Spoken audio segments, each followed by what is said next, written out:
John, awesome, excited. You again, like Layla said, you are making a bold statement to make Kubernetes easy. As I believe it was, I could be wrong, but I believe it was Ian Coldwater who has said, someone asked me to explain Kubernetes to them, and now neither of us understand it. But I'm really excited to sort of, kind of go through, because Kubernetes is a thing. By the way, that reminds me, have you ever heard the phrase, I forget who said this, if you have a problem while you're programming and you use a regular expression to solve it, now you have two problems. Now you have two problems, yeah. Yeah, it's sort of a similar thing, yeah. So I have a very important question, though, before we get going, since we are going to be talking about Kubernetes. You know what the word I'm gonna ask you. So the command that we use to run commands in Kubernetes. Yeah. How do you pronounce that, John? So I call it. How do you, John, pronounce it? Not yes. Kubectl. I think that's this is kind of like the GIF versus GIF or tomato of technology, but it is. Yeah, I go with kubectl, but I agree with control. I've heard kubectl. I've heard Kubectl is my favorite. Oh yeah, that's a new one. But as I have kubectl is nice. Now my license plate is kubectl, so I feel like I am an authority on the subject. But let's I think we'd like to kind of let you get started. Let's kick things off. Let's explain how everyone here can learn how an hour from now they will be absolute Kubernetes experts, and yes. Well, can scale the web. Expectations a little bit on that one, but hopefully you'll know more than when you started. So I'm going to go ahead and share my screen. Okay. Hold on just a second. Yeah, we'll got to get our slideware going. Yeah. Like a pterodactyl. Yeah, kubectl. See, Layla, and again, I've not heard that pronunciation before, but we've got a new one. Kubectl. So, hold on. I guess all right. Well, while we're sitting here, so because we're talking about Kubernetes while John's doing this in the chat, if you're planning to attend KubeCon in whenever the heck it's going to be in May, let me know, because I'll be there. But now let's talk about Tanzu and Kubernetes, John. Yep. So I'm thanks, Matt. And welcome everybody. I'm John Bush. I'm a solutions engineer at VMware, as it says on the slide. But back in the day, I started as a software development in IT a long time ago. I started. So I don't know how many other people. I know the Beyond.net's been going on for 5+ hours right now. But the first session was with Richard Campbell, and he did a summary of the history of .NET, and I'm old enough to, I think I knew of everything that he covered in that session, and it was kind of like it was kind of refreshing and fun to go through all the history of it. But I started actually on this, with C++ on Windows. At the time, I was doing Windows C++ when I first got into the industry, and I was using libraries. And I wonder how many people on this attending today, are familiar with things like MFC, Microsoft Foundation classes, active template libraries. I did a lot of COM work, so I could reminisce with people afterwards about IUnknown and query interface if anyone wants to geek out on that stuff. But after C++, when .NET came about, I made my way over to .NET, and it was super refreshing. It was a much more productive programming language than C++ was. And I spent basically the next couple decades on and off working as a .NET developer. But today, as I said, I work at VMware. I'm a solutions engineer.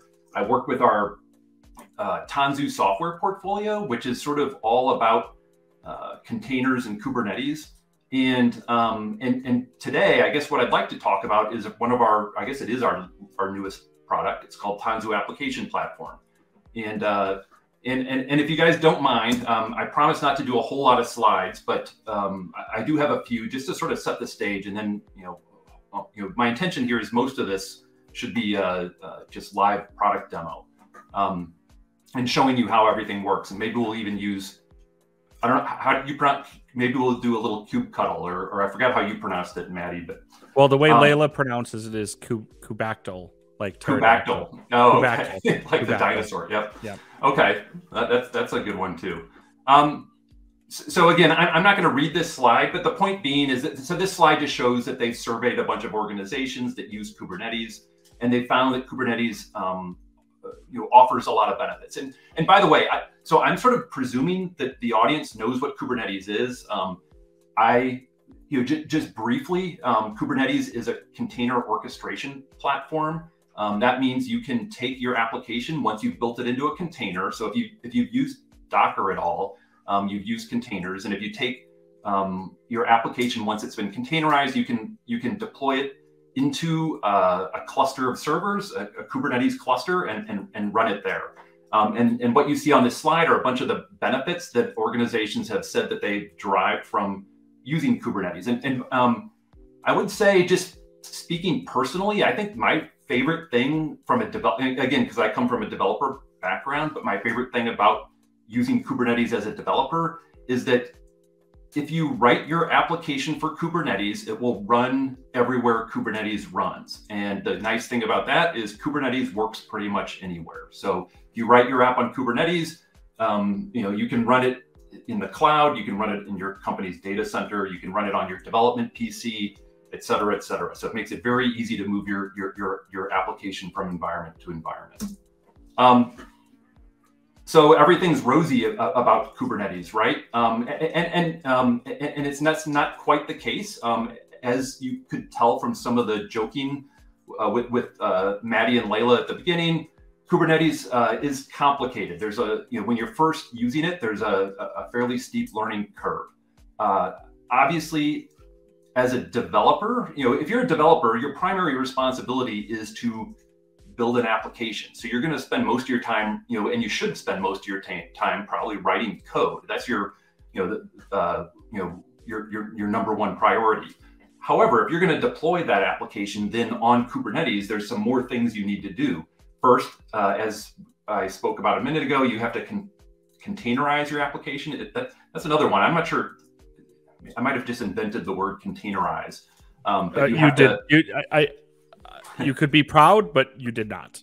Oh, nice. Okay, yeah. I don't. Well, put it this way. I don't know if that's in the dictionary, but it might just be slang or something. But anyway. But yeah, you have to package your application up as a container, and for most people that means using Docker and writing Docker files. And a Docker file is just a text file with some instructions that tell Docker how to package your app into a container.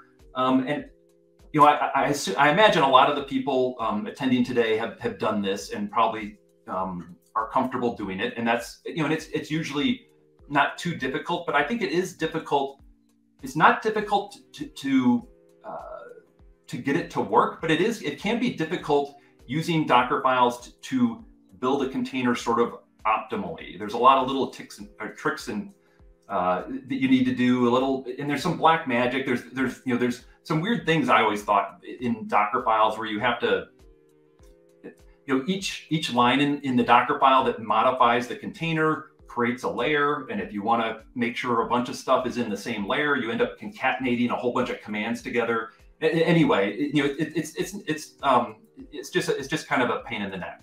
But once you've written the application, once you've containerized it, then you have to deploy it and run it on Kubernetes, and that entails writing a bunch of YAML files. And YAML is just a file format, and YAML is how you tell Kubernetes how to run your application. And YAML is how you tell Kubernetes to do all the things you see on the right side of the screen. So if you want your basically, you can tell Kubernetes how to do routing and scaling, how to create a deployment, which is a thing in Kubernetes, how to create services, which are how you direct traffic to your application within Kubernetes. All these things you have to understand. These are all concepts within Kubernetes. You have to understand them, and then you have to direct Kubernetes how to do these by writing YAML files. So you sort of have to, so that's another thing you have to add on your plate of things to do as a developer when you're targeting your application for Kubernetes. And I guess, so if you look at this tweet on the screen, especially the thing I probably should have highlighted it, the date on this is it's fairly ancient by technology terms. It's from 2017, and the point being here is Kelsey Hightower, who's a well-known person in the Kubernetes community. He's making the point that Kubernetes is a pretty low-level platform, and maybe we shouldn't be handing Kubernetes over to developers. Maybe what we should be doing instead is building a higher level platform, a higher level abstraction. And this higher level abstraction should be a more developer-friendly one, and something that this abstraction should allow for higher levels of developer productivity. And that's what we should be making available to developers instead of making them deploy directly on top of a low-level Kubernetes platform. I think that's I just wanted to kind of call out one of the things that's really interesting when we think about this is I think it's James Governor from Red Monk had a tweet not too long ago which says everything is just us trying to reinvent Heroku again, right? But it's the reality, and there's a reason, right? The reason of that is we need just as much abstraction as we can to deliver the value that we need to do. So like Kelsey's saying there, right? Kate's is part of it, but it's not a platform, and platforms are hot right now for sure. So no, exactly. We're all trying to rebuild Heroku. That was definitely way ahead of its time. And this is there's one more slide after this, but we're almost done. But this is Tanzu application platform that we're going to talk about. That's that higher level platform that sits on top of Kubernetes. In Tanzu application platform, so you install it on Kubernetes, which again means it runs pretty much anywhere you can run Kubernetes. So you can install TAP on your laptop, on your development machine. You can run it out in the cloud. You can run it in your corporate data center, et cetera. And it provides this higher level platform that's all about developer productivity. And that's the part of TAP that we're going to, and by the way, I'm going to call it TAP today. I'm going to, don't want to, waste the energy saying Tanzu application platform a bunch of times. But we're going to look more of that developer productivity you were talking about. Exactly. Right? There you go. Yes. Having good acronyms is the biggest, most important thing about developer productivity. Yeah. So today we're going to look at TAP from a developer perspective, and we're going to try taking an application. And, it is .NET Beyond, so we'll take a .NET application, we'll deploy it onto TAP, and we'll see how it helps. And one other thing, and I kind of tacked this on. I just wanted to point this out before I jump out of the slides, is that Tanzu application platform is an amalgamation of a bunch of largely open source technologies. And there's a whole list of them here. I'm not going to read the list. You can see to the right of each the number of stars and forks that each has on GitHub. Some of these are quite popular, and it's likely you may have heard some of these, and we'll probably bump into some of these as we go through today's presentation. So, having said that, I also, if you do want to kind of look at that eye chart of open source technologies, I just put a link in the chat to John's slides, so you can go and review that at your leisure. Yep. So let me share my screen this time.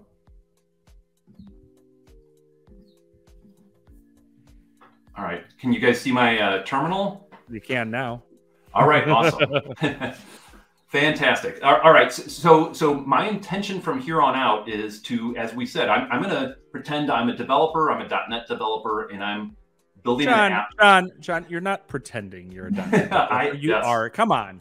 Well, or I was. Believe in yourself. Yes. The imposter syndrome, I guess. But yes. So we're going to take it. We're going to build a .NET app, and we're going to deploy it onto Kubernetes using TAP. And if you think about it, I guess if we start at the very beginning, if we pretend, I guess let's pretend, my manager came to me and said, "Hey, I need you, John, to write an ASP.NET web application, and we need to deploy it on Kubernetes." And John, by the way, I know you're a decent C# or .NET developer, but I know you don't know much about containers or Kubernetes. So while I want you to deploy it onto Kubernetes, we've installed this thing called TAP, Tanzu Application Platform, in our Kubernetes environment to help you out. And then with that, he gave me the URL to Tap and Tap was installed in my, my employer's Kubernetes environment, and that's what we're looking at right here. And when you interface with Tap, there's generally two ways to interact with it. One is through through the web interface that we're looking at right here, and it also comes with a command line interface that we'll look at in a minute. But I've been tasked with writing a new application. So how would I start? And from a .NET perspective, the way I normally would start would be by using Visual Studio and picking one of these starter templates that Microsoft provides. So if anyone who's done .NET development is familiar with this, you go into Visual Studio, say new project, and Microsoft gives you a list of different project types you can use. Look, Layla, I'm learning .NET. Yes. Yeah. So at least and again, the cool thing about all these too is that these give you, these are functional applications. Now, granted, they're pretty much hello world style applications, but they're functional, and they all incorporate the latest, concepts from .NET, from whatever the latest version of C# and .NET you're using. They follow good naming practices. They're structured nicely into using folders and so on. And this isn't a bad place to start writing an application, but in my experience, a lot of times when you work for companies, the company has its own sort of sets of best practices and naming standards and file structuring requirements. And so wouldn't it be nice if you had, let me get out of Visual Studio, wouldn't it be nice if you, your company could define its own set of templates and make those available to its developers? And that's exactly what Tap provides, is a bunch of templates. They're called application accelerators. And these provide you a starting point to build an application. And these are all customizable. They're all, behind each of these is a Git repository. And you can imagine within a corporation that, maybe you have a group of enterprise architects who's responsible for curating these. And they create these, they make sure, and they create one perhaps for the various types of applications that are used within an organization. They make sure each one sort of has all the best practices for the organization, built into it or infused into it, and so on. It just, by using one of these to get started with a new application, it just gets you kind of off to a running start. So if I was a developer and I wanted to do a .NET web application, let's say, this is the template I might use. I could click choose on it. And when you choose an accelerator, the way it works in Tap is that the accelerator can be configured to ask for certain inputs before it renders the template. And in this accelerator, it's asking for certain things, and then there's default values for a lot of this stuff. And if you don't like the default values, you can come in here and say, what do we want? Greetings from .NET Beyond and Tanzu application platform is what we'll say. We'll change our welcome message to that. I also wanted to show down here, these templates can get pretty sophisticated, and I'm not going to get today into using a database, but I did want to show in these templates, you can incorporate sort of like if-then logic. So you can imagine, I guess, let's say this application did use a database. You could have your developer pick whether they're using Postgres or MySQL, and then perhaps when the template renders itself, it might insert, hey, if I picked MySQL, it's going to insert the MySQL driver NuGet package into my project, and perhaps wire up the code to connect, to make a MySQL database connection, and do the converse for Postgres. And then, and it's not just, I would imagine, it's not just about the technology piece, but there may be things that are specific into your organization that might mean something in your org, which, like, does this use service A, or does this use our old school shopping cart, or whatever kind of thing, like the right. The things that are germane to our org. That that's an excellent point. Because these are totally configurable, and then maybe there's things you need to ask for in these templates that are specific to your company. Like there's things that they're not generic. They're not just .NET. Am I creating a web application or a console application? They're things about things internal to how your company does software development, perhaps. Because again, these are totally customizable, and you can do virtually anything you want with these templates. But once you've filled out all these values, you can hit next. You can hit generate accelerator, and by the way, it lets you confirm all the the pieces of data that you've entered, and then you hit generate, and then this is going to render my template using the inputs I provided and make it available as a zip file I can download. If I want to, I can even poke around in the zip file prior to downloading it. But let's just go straight on through, and we'll download it. And now we have a functional starter template for the application we're going to write. And I'm going to. So you say. Yes, and I'll hopefully we can prove it here in a second. I'm going to switch over to my console window, and we're just going to unzip the file I downloaded. And so I just unzipped it. If you look in here, you can just see there's a lot of CSS and JavaScript and all the things you'd see in an ASP.NET MVC application. And I'm going to go into the folder that I unzipped it into, and we're going to pop over to Visual Studio Code. And so this is my application. Again, and by the way, so just speaking honestly, this is pretty much the same ASP.NET MVC starter application you get from the Microsoft template. I've just tweaked it a little bit. And one of the tweaks I made is, I like putting my source code under a source directory. But under here, it should look very familiar. It's an MVC app, so there's models, views, controllers. And if we look under views, under the home controller's index view, you can see here's our customized welcome message.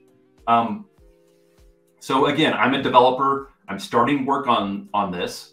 And I've just unzipped this to my to my hard drive. Do people even say hard drive anymore? Because I think everyone uses SSDs, but we still call it a hard drive. It's I was gonna say, I don't know if that dates me. I mean, I say that I'm gonna hang this up. Like you don't hang up your cell phone. So right. Well, and not only that. Wait, there's the whole a lot of apps still show a floppy disk for the save icon. Well, it is, right? Isn't that the thing? They said, like, if I showed my kids a floppy disk, they'd say, oh, you 3D printed the save icon, So. Exactly. They know it as a save icon. Yeah, that's true. Okay, so like you said, though, I'm sort of looking at this. Mm-hmm. The code that it generated is not necessarily inherently exciting, but we're going to use our imagination that it was. Well, and it could be. That's what I mean. I mean, that's what I'm saying. Like, it could be, But at the same time, this is just... This is a starter template, and you as a developer, John, yes, I need you to embiggen this a little bit more. Embiggen this, all right? Yeah, I can do that for you. How's I thought that? we were. What happened to your embiggened? It must have lost it. We did all this before, and then John probably went and did some work and was like, "This is too big." And... It was too big. Yeah. Each letter was half the screen. Okay. So... welcome to Demoland. Yeah. No, this is fine. Does that look okay? Give it another one. One more? All right. Yeah. You can do that. There we go. Okay. All right. And hit that word wrap, maybe. Yeah. Oh, yeah. What was that? Command? View. Or Control Z. Control Z. Sorry, Option Z. Option Z. There we go. There you go. Cool. And you said that I would think normally this starter template, it's really just a skeleton. There's, the intent of this is it's just a starting point for a developer. The developer would download this, and then you'd start adding whatever business logic you need to add for the application you've been tasked with writing. So there's, this template that you've downloaded by and large is not going to be particularly complicated. Again, it's just sort of like a skeleton to which you need to add your business logic. And as a developer, I'm going to add my business logic to this. And I'm going to, and again, this is just sitting on my development machine. And I am going to, at least if it was me, if I was starting on this application, the way I would go about it is I'd start. John, it is you. I guess, well, it is me. But I mean, this is just my way of going about things. When I start a new app, is I'll start writing the code locally, and I'll start hacking on it. I'll start adding logic. I'll add code. I'll run it again. To, see what the effect of that code change was. Go back, make more code changes, run it again, and kind of go through this loop over and over again. And Tanzu application platform, the first thing I want to talk about is that it helps with this sort of local developer experience like that, where you're working on the application on your local PC. And with Tanzu Application Platform, there's a plugin. It's available in Visual Studio Code, and I can say Tanzu Live Update Start here. And this is going to take a few minutes, but essentially what this is going to do is this is going to build my application, the one we're looking at right here. It's going to build it, and it's going to deploy it out to my Kubernetes cluster. And not only it's going to deploy it into my development Kubernetes cluster. So if you can imagine at your organization, maybe you have a Kubernetes cluster that developers use that's dedicated for development work, or maybe your development Kubernetes cluster, maybe it's just like a Kubernetes cluster you run on your development machine, and you use it for running and testing, what you're working on locally on your PC.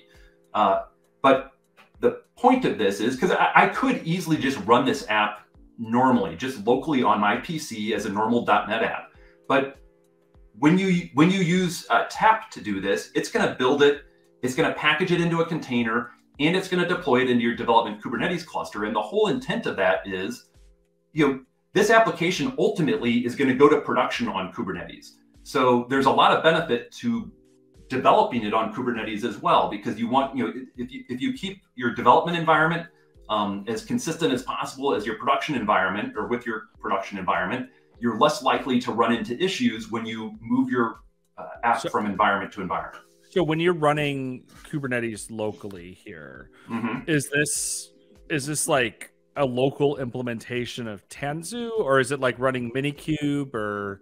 So like, it can be you can run Tanzu, you can run, so any, and I don't want to say any, but pretty much any Kubernetes distribution that's, conformant Kubernetes distribution could be used for this. So that's actually kind of cool. So you have this, but you're like, okay, maybe, and this would be wild, but maybe you're like, for some reason, our test environment is EKS over on Amazon, but we run prod on AKS and Azure or whatnot, or in Tanzu, on Tanzu, wherever that's, like theoretically this stuff all moves around, and that's a whole other conversation about why you would do these things. But I was curious, what you're running locally. So just for my curiosity, you personally right now, where is this Kubernetes? Like, what Kubernetes implementation is happening on your laptop here? No, so I have no Kubernetes on my laptop. Oh, you're pushing this to... But I'm doing exactly what you just said. I'm running Kubernetes on Google Cloud, and the one that I didn't name. Yes, the one the other one. Provider, right. But it's exactly like you said. You basically just you point it to a Kubernetes cluster, and you say that Kubernetes cluster over there, that one's my development cluster. I want you to, and by the way, that cluster could be on my laptop, but it could be anywhere else as well. It's totally up to you. So, it's totally up to you, whatever you want to do. So I'm going to sort of, so while we've been talking, some stuff has happened. I don't know if you saw the things scrolling by down on the bottom half of the screen. There were words. Yes, there was a bunch of words. They were mostly not read, so that's good. I didn't see any giant, critical error message. But essentially, what we were looking at was the log of tap building, containerizing. Now that I'm stuck on that word, and deploying my app into my development Kubernetes cluster. And I'm going to kind of gloss over how it did those things for the moment, and we'll sort of get back to that in a second. But it should be done. And one of the neat things about this is when I use this tap plugin in my IDE, like in Visual Studio Code here, it deploys my workload to my development cluster, and then it proxies the traffic back to localhost. And what that means is if I go back to my web browser, it's going to look just as if my app's running locally, but it's not.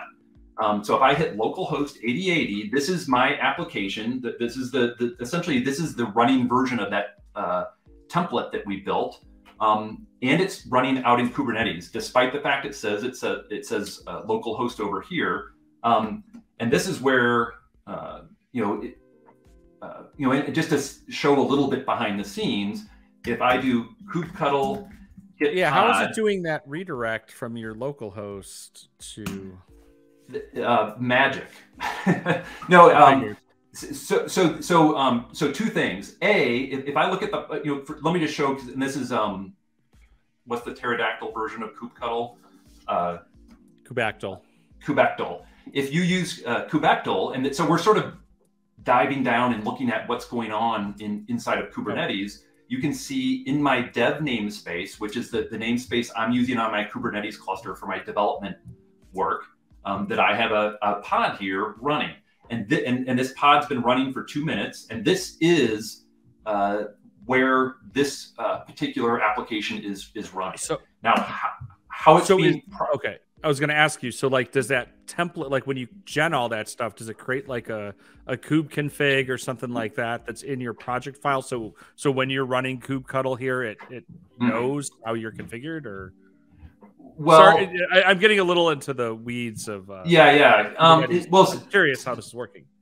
So I do have my kubectl connected to my development Kubernetes cluster. So if I say, if I do kubectl cluster info.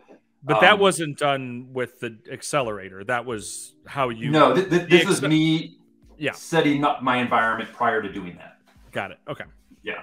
And again, this is me pointing to my Kubernetes cluster that I'm using for development. Totally. So this cluster that I'm connected to could be, in the cloud or local or wherever. But so that's right. I wanted. So Tanzu. So what you're doing here, there's no dependency on that. You're like, it's however I want to point it and configure and get it where I need to be. It's not kind of forcing it on me. No, it's totally up to you. So Tanzu application platform, you just deploy. It runs on pretty much any Kubernetes cluster. So it's just up to you to install it and in the Kubernetes cluster that you want to use, whether that be one in the cloud or somewhere else. But so this is our app. And then the neat thing about this is once I've done the initial build of my application, and admittedly that first build does take a minute or two, now I can make code changes, and I can come in here and I can say, and I'll just, again, I'm just going to edit the HTML just for something simple. And I can say, I know this is not very original. I made a change, and I'm going to save this. And TAP is monitoring my source code, and it detects when the source code changes, and it's going to do an incremental rebuild of this app, and it'll deploy the changes to my Kubernetes environment. So I've just added this HTML. I made a change. And now I can go back to this page. If I refresh it, you can see my change is reflected here within a few seconds. And the intent here is, as a developer now, I have that sort of developer loop. And I've heard people call this an inner, this is the inner loop. This is what you, and this is, by the way, this is what developers have been doing since the dawn of time. Hey, I'm working on my application. I'm running it on my local machine. I'm making code changes. I want to, make a change. I want to go see what the effect of the change is. Then I want to go back and make more changes and just keep doing, round and round, until I'm happy with the way the app's working. So I can come in here and we can keep going. And every time I make a change, that change will get quickly redeployed to Kubernetes. And when it's doing that, it's a new pod. Like, because you might want to go back to the kubectl and show people that, right? Because it's because of how Kubernetes works, right? It's your age is gonna. Oh, it's not. It's not actually a new pod, right? Because it's a new. It's patching. And I'll be honest, Matt. This is where and I guess I should have pointed this out earlier. One of the open source projects that was listed on the screen is called Tilt. Oh, that's why it's doing. Okay, cool. And it's leveraging Tilt to do this, and it's somehow patching the container without it. And that's how it's so fast. Somehow it patches the container within the pod as it's executing. So for those who don't like to put in the background of why that matters is that the kind of normal way of doing that would be redeploying, and it's. Kubernetes is built so it's a zero downtime, right? It's just a new lifespan of a pod is just while it's going. But that's I didn't see that it was using Tilt, so that's pretty cool. So that's another reason why this is very, very quick. Well, and yeah, exactly. And the other thing I'd point out before we move on from this is, if you look at this, you know, the thing I really like about TAP is that from a developer perspective, it pretty much fades into the background. Like I don't use Tilt, I'm just editing code and I'm saving my changes. And as I do that, you know, it's building and redeploying my app. I'm not like explicitly invoking commands in TAP. TAP just monitors my environment. As I make changes, it rebuilds and redeploys my app. And, you know, it's just sort of, you know, like I can just focus on the code and don't need to worry about, you know, I don't have to worry about doing, you know, issuing commands to TAP to do anything. Okay, so I'm working on this application on my PC. What happens next if I'm a developer? Well, at some point, I keep working on this on my machine. I'm just working locally, and I guess speaking, you know, for me, at some point I'll say, you know what, I've put a lot of work into this thing, and now I'm worried what if my machine crashes and I lose all my work or something? I need to check this thing in source control because I'm paranoid. You know, I don't want to lose all the time and effort I put into this thing so far. So let's do that. I'm gonna create a local Git repository. I'm gonna add all my source code to it, and I'm gonna commit it. I'll be a good developer and give it a commit message. And so now I have a local Git repository, but I want to push this Git repository up to a shared, you know, location, so my other, you know, my colleagues could collaborate on this with me. So for the purposes of the demo today, what I'm going to do is I'm going to, you know, I'll just push this up to GitHub. And to do that, if you've not seen this, I'm going to use, there's a GitHub command line. That's this GH command. And with the GitHub command line, you can do things like tell it to create me a GitHub repository. This is the name. I want to make sure the GitHub repository is public so we can all access it. And then I'm telling it just to push the commits from my local Git repository, the one that we just committed a second ago. So now now I can, you know, once this is done, I can you know, I can relax. My code's backed up. It's all saved out in GitHub, and we can verify that by going over here. Pull this up. So here's my application. It's now in GitHub. You can see everything was you know, is new. It all says 1 minute ago. And if we look at my, you know, my Razor view for the home index view, you might want to make that a little bigger. Oh yeah. I'm sorry. Embiggen it, you mean? Embiggen it, please, just. Yeah. You can see very cromulent to do that. Yes. But you can see here's the changes we made to the file, and you know, this is our original welcome message, and here are the 2 changes we made, and all this is checked into to GitHub. So we looked at TAP, you know, helping us with that local development experience. While I'm working on the code, it's, you know, inside of Visual Studio Code, it's rebuilding, redeploying my app to Kubernetes, and I can see the changes very quickly. Well, how does it work when I'm ready to push this application or deploy this application to my company's higher level environments? Maybe I'm ready to, you know, I've added all my business logic that I was tasked with doing, and I'm now ready to deploy this app to, you know, my staging environment or production environment. How does that work? Well, you know, I'm not going to have it deployed from Visual Studio Code, that's for sure. What you want is to have what you want to do is tell TAP to say, you know what, TAP, I need this Git repository deployed into my staging or my my production Kubernetes environment, and ask TAP to deploy it from the source code in the Git repository into those environments. And in order to do that, you can type a command like this, TAP. And by the way, so I don't think we've done one of these yet. TAP comes with a command line interface. It's called Tanzu. And once you've installed it, one of the commands you can issue is Tanzu apps workload create. When you deploy one of your applications into TAP, it's called, you know, they call your application a workload. And so I'm going to run this, and then we can talk about it for a second. But basically, I said, create me a workload, and the workload's defined by this file called workload.yaml. I didn't create workload.yaml. Workload.yaml was generated as part of that accelerator template we downloaded earlier. So as a developer, yes, I'm dealing with a YAML file here, but I didn't have to write it. It came pre-created for me. And if I did need to work with the YAML file, here it is. It's not very big, and there's not a whole lot going on in here. And if you look at what a workload is to tap, it's really just a file where that's a kind of workload. It's got a name, and this is the name of your application or the name of your workload, Tanzu.NET Web App. And then the significant thing here is really what you're telling TAP is, you know what, this workload comes from this Git repository down here. Hey, and look, this is my Git repository, the one we just created. And I'm telling TAP, I want you to create a workload from this Git repository on the master branch.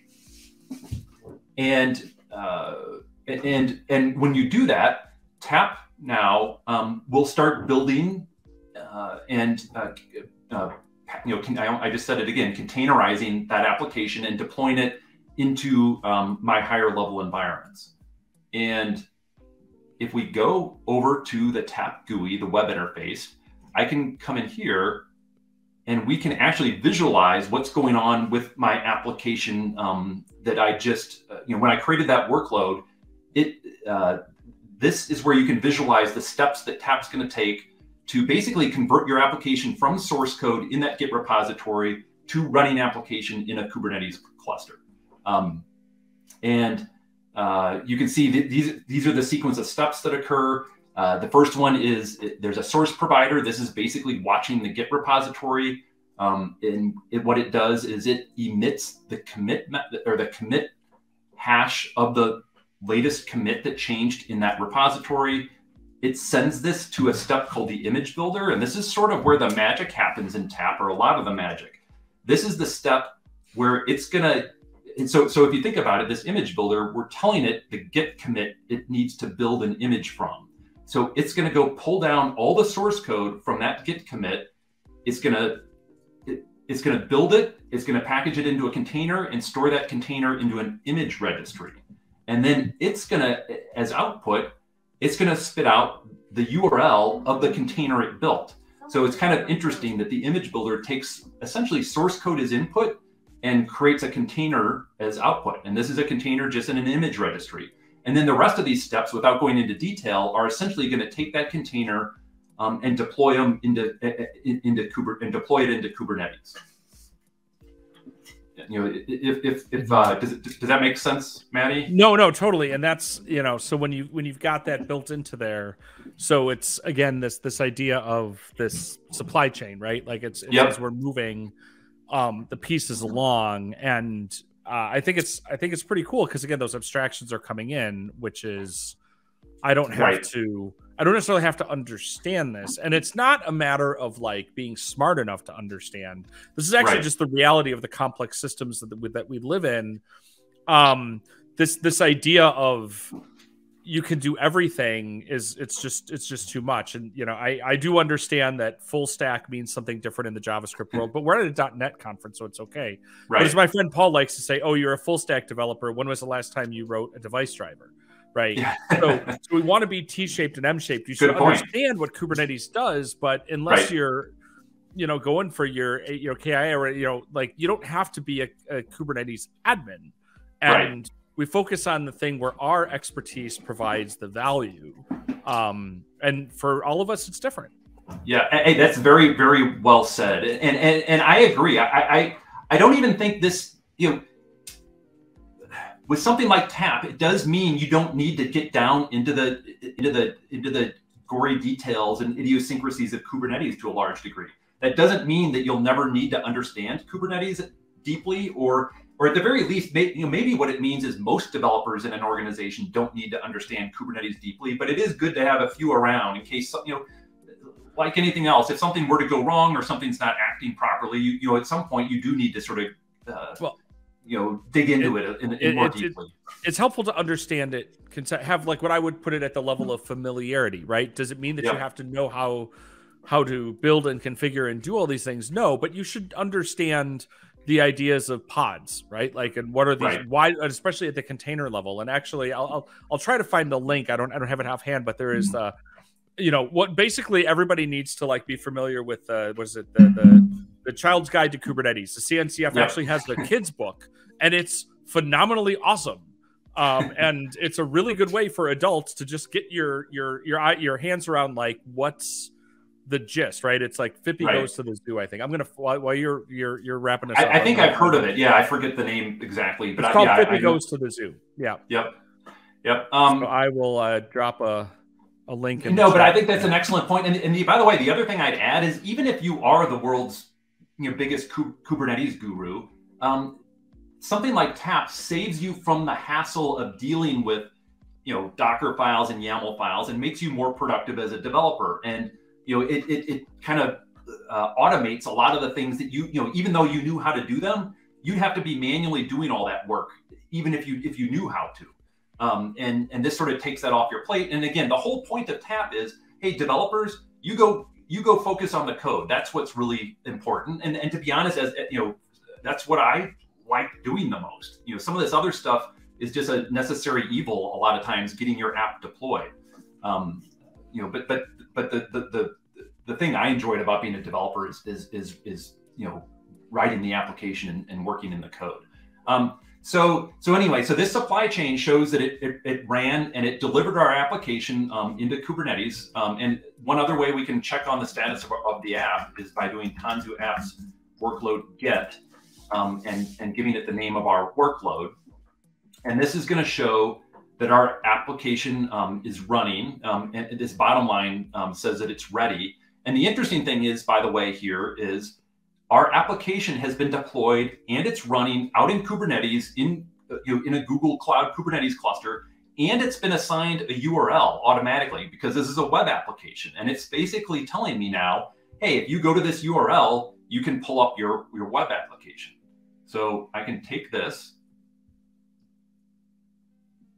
copy, go back to my browser, and I'm not at localhost anymore now. And by the way, this is a public URL. Feel free to steal this because this should work for anybody. But you can now pull up the application. It's running on a public-facing Kubernetes cluster, and my application is accessible. And you can imagine maybe this is my company's staging or production environment that I've now deployed my application into using TAP. And then the one other thing I want to make sure we cover today is once I've deployed this application, TAP is, where did we, I got too many windows open. This supply chain doesn't go away. TAP is continuing to monitor this Git repository, and it's watching to see if any new commits are made on the master branch to the Git repository. And if that happens, it'll kick off a new build. So why don't we do that real quick? I'm going to come back here. And so while you're doing that, just in the chat, I see Jay. I can't put stuff into the. I'm only in the Twitch chat myself, but someone will pop that link to the Fippy book into the YouTube chat, I'm sure. And by somebody, I mean probably Layla. So I've made one more change to our view. I'm going to just commit it. Git add, git commit. Except for I got to give it a better message than that. Change my index view. And I'm going to push this commit up to GitHub. And so if we go over to GitHub, I refresh this, you can see the source folder where that view lives changed 11 seconds ago. So that's the file I just committed. And now, if we come back to TAP, and it may take it a second, but it's monitoring that Git repository, and it in the next minute or so, it'll start rebuilding and redeploying the application. And so, one of the things that I think is super cool about this system is that as we were earlier, we were working with TAP in Visual Studio Code, and our main way of interacting with TAP was just changing code. We changed code, we saved it, and Tap automatically, rebuilt and redeployed our application. In the same way, for our higher level environments, once I've got Tap going, all I need to do is make new commits to my Git repository, and that's going to trigger Tap to rebuild and redeploy my application. I'm not issuing any commands to Tap to say, hey, go do something. It just automatically monitors the Git repository. When it detects changes, it reruns the whole supply chain and redeploys the application. So I just refreshed it. You can see this changed a few seconds ago. Whoop, I didn't know you could drag that around. That's pretty cool. Yeah, I don't know why you'd want to do that, but it's pretty slick. That's basically triggered the image builder to run again. So it's going to rebuild our image. And you can see, by the way, down here, here's our first build of the image. It was, from 11 minutes ago, and build 2 is in progress. It started a few seconds ago. And this is going to result in another, deployment of our app. And again, this supply chain is, I didn't do any explicit command to Tap. I just committed my code. I just did what a developer does. And so this is going to do a full rebuild. So it may take it a minute. While we're waiting, I could show you real quick something kind of cool. I would love to see something kind of cool. So this is, and I just want to show that the supply chain is not a static thing. These supply chains are totally configurable. And usually this is something that a developer doesn't get into very much. Maybe there's someone who manages the Tap platform. Can I just ask a question? So sure. What I'm not seeing in here is because this is I know we're calling it a supply chain. I understand that. Yep. I understand the difference, but it's a little bit like your pipeline, right? yep. Because I'm bringing that out there. So I shouldn't say I assume. I presume that one of the things you can do, and you can bring tests and gates and things like that into your. You'd think we rehearsed this.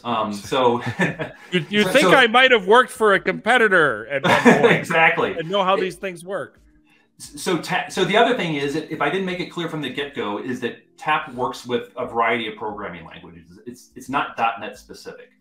So I have another app deployed into my cluster. It's a Java app, and you can see and I know this. I probably need to embiggen things, but it's got a much longer supply chain. And let me see if I can embiggen.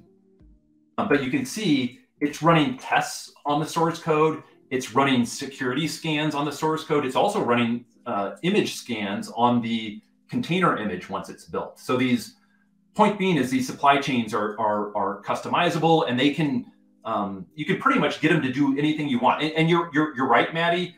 The supply chain has a lot of similarities with a CI/CD pipeline for sure. I mean, it's very similar.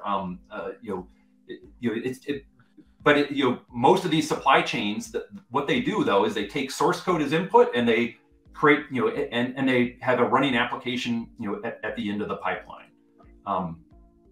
But just real quick, we go back to our .NET application. It looks like it might have redeployed. So again, I probably should have, we should see a third change message if that worked. I'm going back to my my public facing web application. Yeah, and there it is. So it detected the commit we made to the Git repository, and it rebuilt and redeployed the whole application. So those are the things I was hoping to have time, and it looks like this will work out pretty well. I think we can wrap up there, but I just wanted to show. So Tap helps you start with the application. You have the application accelerator. It lets you generate a starting template very quickly and get going.